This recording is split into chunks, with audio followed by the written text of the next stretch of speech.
Je vous préviens, j'ai déjà passé une demi-heure à faire les photos pour la miniature, j'ai déjà plus de patience.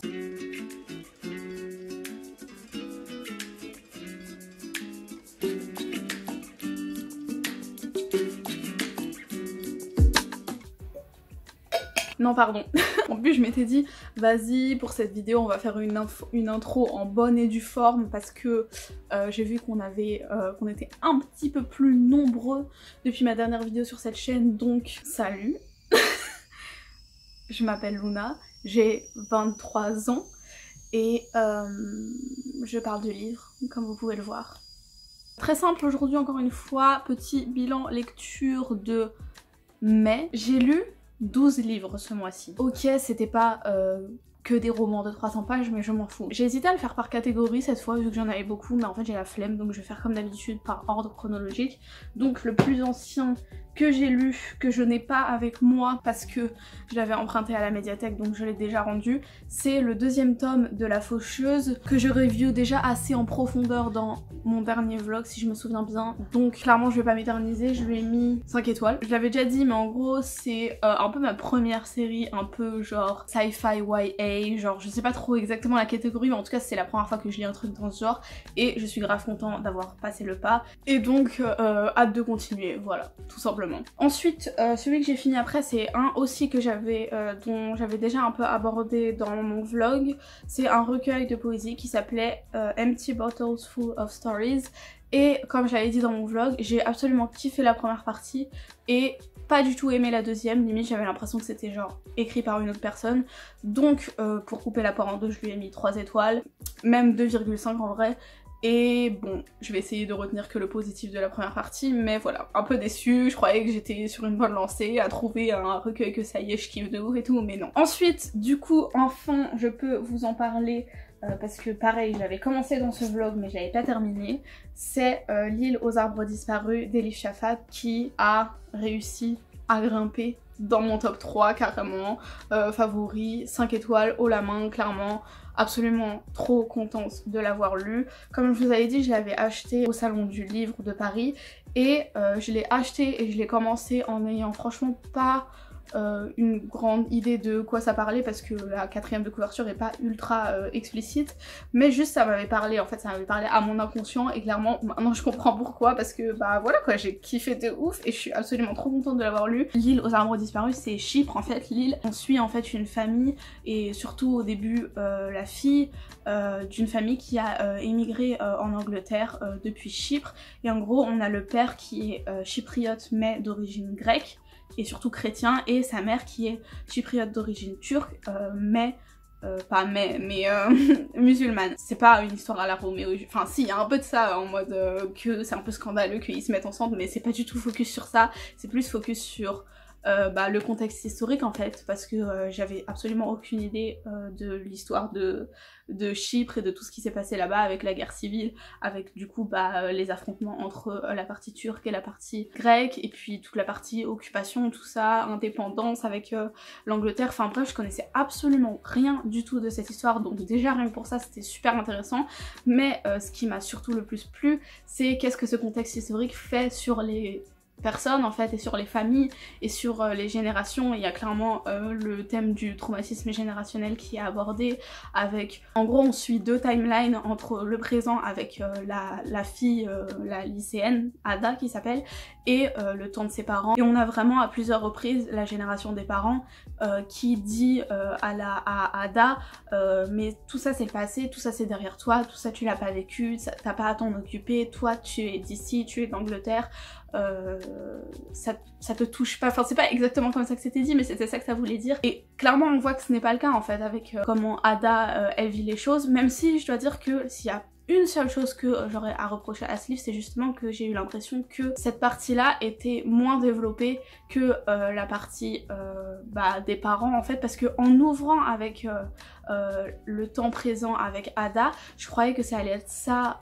le focus principal, mais au final une fois qu'on arrive au premier flashback avec la rencontre des parents, et ben c'est un peu cette timeline qui va prendre le dessus sur le temps présent, et du coup j'étais un peu frustrée qu'on n'ait pas plus creusé comment Ada vivait les choses en fait, parce que oui, ce que j'ai pas dit c'est que la mère d'Ada est morte quelques mois auparavant, et c'est seulement à la fin que on sait la cause de la mort, quoique même pour eux c'est un petit peu flou, mais du coup c'est... voilà, j'ai bien aimé comment c'était construit, mais un peu déçue du coup que j'ai eu l'impression qu'il y avait un peu un déséquilibre, mais ça m'a pas empêché de grave kiffer justement la partie des parents, qui était je trouve la partie la plus belle, avec la prose la plus poétique, la plus belle quoi, enfin vraiment c'était grave touchant et tout, super beau, et puis forcément bah les paysages de Chypre et tout, ça donnait... enfin c'était sympa aussi, et puis on a une petite touche aussi de magical realism avec du coup un figuier qui prend part à la narration quasi un chapitre sur deux, aussi qui parle avec un perroquet à un moment, enfin bref, il y a un petit peu de ça et moi clairement j'aime beaucoup ça, et depuis je parle à mon figuier qui est dans mon jardin. Même si j'aime pas les figues, mais voilà quoi. Je vous souhaite de trouver un livre qui vous marque autant que ce livre m'a marqué, et si ça sonne comme quelque chose qui pourrait vous plaire, clairement foncez, parce que voilà quoi, je suis incroyable, je peux pas m'empêcher de sourire rien qu'en le regardant. Ensuite ça va aller très vite, mais celui que j'ai lu après c'est tout simplement One Piece tome 101. Et encore une fois, je me sens pas la légitimité de dire quoi que ce soit dessus, si ce n'est Nico Robin. Mommy. Ensuite, j'ai lu les 3 livres que je review déjà dans ma avant-dernière vidéo, qui sont tout simplement les livres préférés de ma mère. Donc on avait On ne badine pas avec l'amour de Alfred de Musset, auquel j'ai mis 3 étoiles, Une vie de Maupassant, auquel j'ai mis 3 étoiles, et La bicyclette bleue, le premier tome de Régine Desforges, auquel j'ai mis 2 étoiles. Donc voilà, je vais pas rentrer dans les détails parce que pareil c'est dans cette vidéo, donc si vous voulez mon avis dessus, c'est là.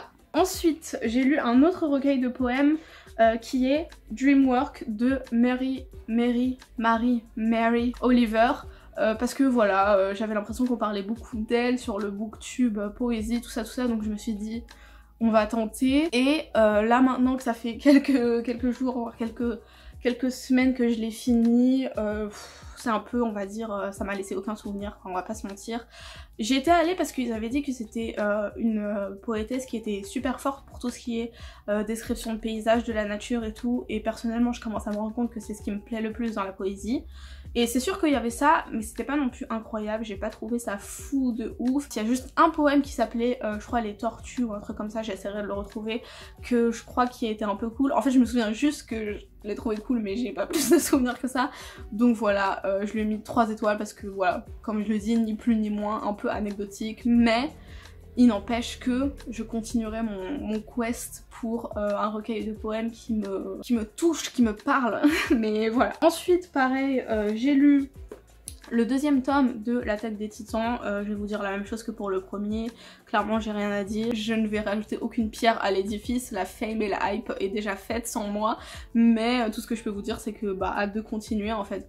J'avance pas vite parce qu'on a que jusqu'au tome 7 et j'ai pas envie d'arriver au moment où je vais devoir continuer à les acheter de ma poche, donc c'est pour ça que je fais genre un par-ci par-là. Donc voilà, j'avance à mon rythme, mais pour l'instant très cool, j'aime bien. Et ensuite j'ai lu ce petit bonhomme que j'avais trouvé aussi dans une boîte à livres, La rebouteuse de champs vieilles de Hubert de Maximi.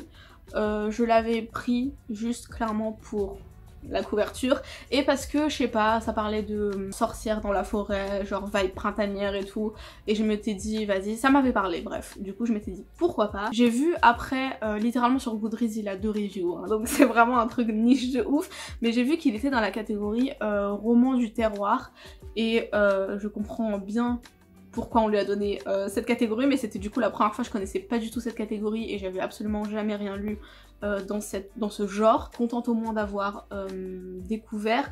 J'étais un peu je trouve que le résumé rend pas forcément exactement ce qui se passe à l'intérieur de l'histoire, mais bon, pas déçu plus que ça parce que je m'attendais pas forcément à grand chose. Mais ce que j'ai trouvé intéressant en fait, c'est toute la dimension historique encore une fois, parce que en fait ça se passe exactement au même moment que le Comte de Monte Cristo que j'ai fini il y a pas longtemps, c'est-à-dire genre quelques années après la Révolution française, où genre en France on alterne entre la République et l'Empire avec Napoléon, cette période un petit peu mouvementée de l'histoire de France.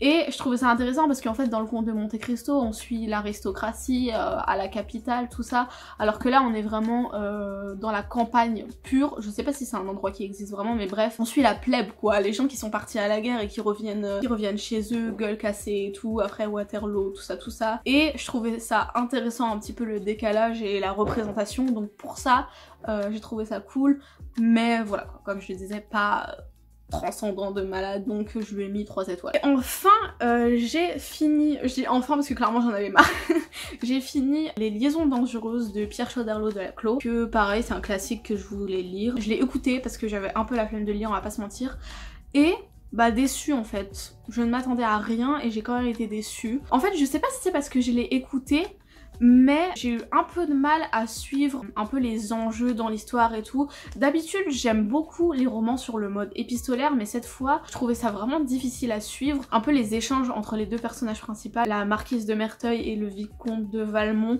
qui sont les deux libertins et tout, qui font leurs petites histoires et tout. En fait j'avais vraiment l'impression d'être dans Secret Story et regarder une compilation de gens qui parlent au confessionnal. Mais en même temps genre j'avais un peu du mal à comprendre c'était quoi leur problème, qu'est-ce qu'ils voulaient faire exactement, parce que moi je croyais que les gens comme ça, un peu les libertins, ils faisaient ça pour leur plaisir en fait, mais quand je disais, j'étais vraiment en mode ah en fait genre leur raison de vivre, leur seule motivation c'est de faire du mal aux gens, de les humilier, de les ridiculiser et tout, enfin bref j'étais un peu en mode ok, j'arrive pas à croire qu'il y ait vraiment des gens qui agissent comme ça à l'époque. Vraiment, genre, j'arrivais pas trop à m'investir et à les trouver sympathiques surtout. En fait, j'avais juste l'impression que c'était l'auteur qui, voilà quoi, à un moment il a été déçu en amour dans sa vie, du coup bah il a écrit ce livre plein d'amertume juste parce qu'il avait le seum. Donc un peu déçu, je lui ai mis 2 étoiles parce que à certains moments il y a eu un peu des sous-plots qui ont vite fait piquer mon intérêt, mais c'était vraiment pas incroyable, j'ai trouvé ça pas ouf du tout, donc voilà, 2 étoiles. Donc voilà pour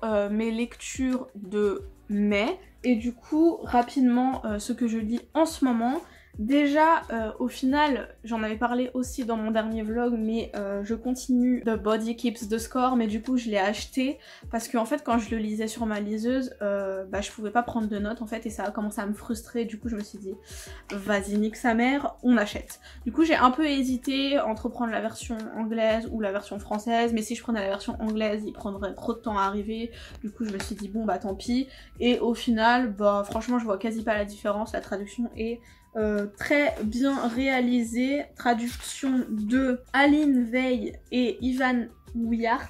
Big up à ses collègues, mais voilà, j'ai absolument rien à dire sur le contenu, mais du coup je suis contente de l'avoir. Et aussi j'ai commencé il y a 2 jours Anne d'Avonlea, c'est la première fois que je le dis à voix haute, donc je ne sais pas si ça se prononce comme ça, mais j'en suis déjà quasi à la moitié et vous voyez pour le premier tome genre j'essayais de me réfréner pour pas avancer trop vite pour le savourer.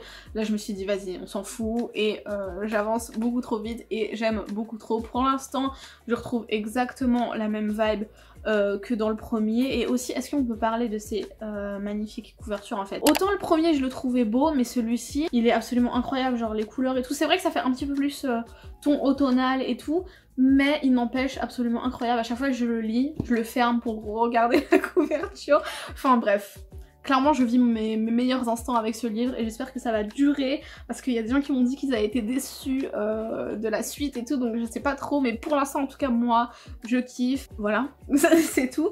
Et enfin pour finir pareil très rapidement, je voulais juste vous montrer les derniers trucs que j'ai trouvés dans des boîtes à livres. Tout d'abord j'ai trouvé un Bernard Weber, alors pareil je l'ai jamais lu à voix haute, les Thanatonautes de Bernard Weber. Et pour la petite histoire, je l'ai trouvé le jour où je suis partie à la brocante qu'on voit aussi dans mon dernier vlog. Et je l'avais trouvé à la brocante et genre j'avais hésité et au final je l'avais pas pris. Et après littéralement genre l'après-midi même je vais à une boîte à livres et je le trouve. Bon même s'il coûtait 50 centimes à la brocante, mais c'est quand même 50 centimes d'économiser parce que je l'ai trouvé gratuit. J'ai aussi trouvé, c'est au moment où j'étais en train de lire Maupassant, du coup j'étais dans ma vibe genre classique et tout. Du coup c'est ça je pense qui m'a décidé à le prendre. Mais c'est L'éducation sentimentale de Gustave Flaubert. J'ai absolument jamais rien lu de cet auteur, je sais absolument pas de quoi parle ce livre, mais il est en assez bon état et très beau, on va pas se mentir. Ça c'est pas ouf, mais ça c'est absolument incroyable, donc je suis contente de l'avoir pris rien que pour ça, rien que pour l'esthétique.